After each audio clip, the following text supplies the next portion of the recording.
Miarabanao amin'ny anaran'i Jesosy Kristy izay avy ato amin'ny fiangonana Cross-Tombasy Madagasikara amin'izao voalohan'ny volana Jiona Alahady taona 2024 izao. Ampifaliana ary no izarana anareo indray ny rafitsadim famarinana ho any anio.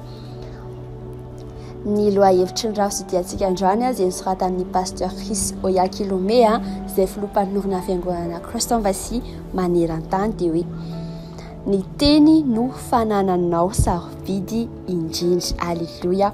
Ny tenin'Andriamanitra dia nalaina tao amin'ny Matthieu 12 ny 7:70 vaky toy izao amin'ny anaran'i Jesosy fa ny teninao no anamarina anao ary ny teninao no anamelohana anao. Amen.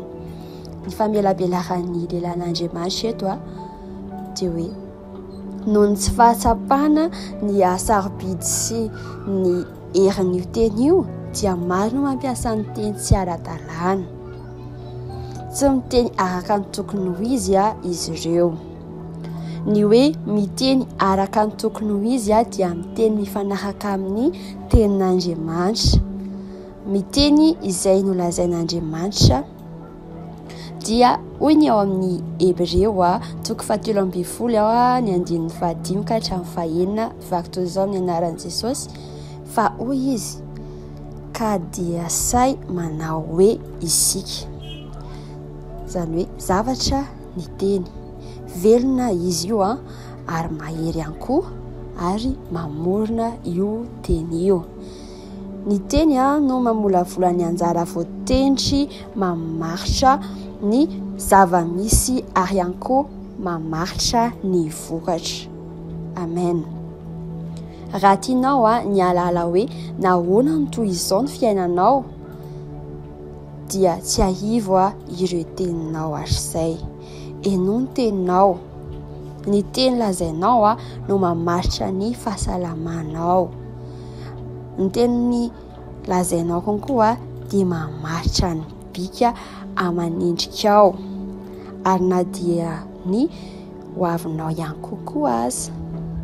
Tsy ny fiainanao ihany no volavolain'ny eritreritrao sy ny teninao fa ny bika aman'endrikao ihany koa, satria ny teny dia eritreritra mitafy voambolana ary ny olona tsirairay dia taratry ny eritreriny.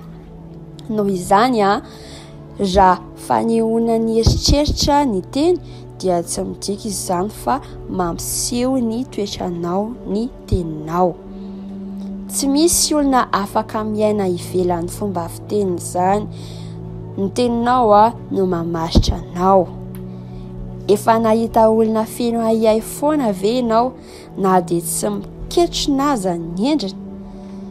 Mifaritra eny amin'ny endrika izy ireo izay eritreretiny sy izay teneniny. Ny fahasalamany, ny fihetsem-pony ary na dia ny endriny ara-batana aza dia antefany izay zavatra lazainy sy eritreretiny, satria ny teninao no hery manome lasitra amin'ny fiainanao.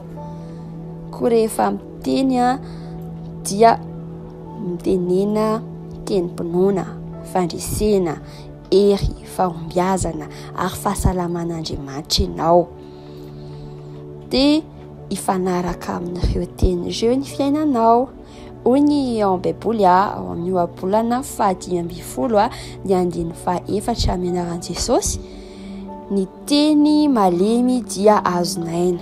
Hoy ihany koa ao amin'ny ohabolana 7:20 ny 1:20 amin'ny anaran'i Jesosy ny mahafaty sy ny mahavelona samy hain'lela koa izay manarana azy dia hihinana ny vokany.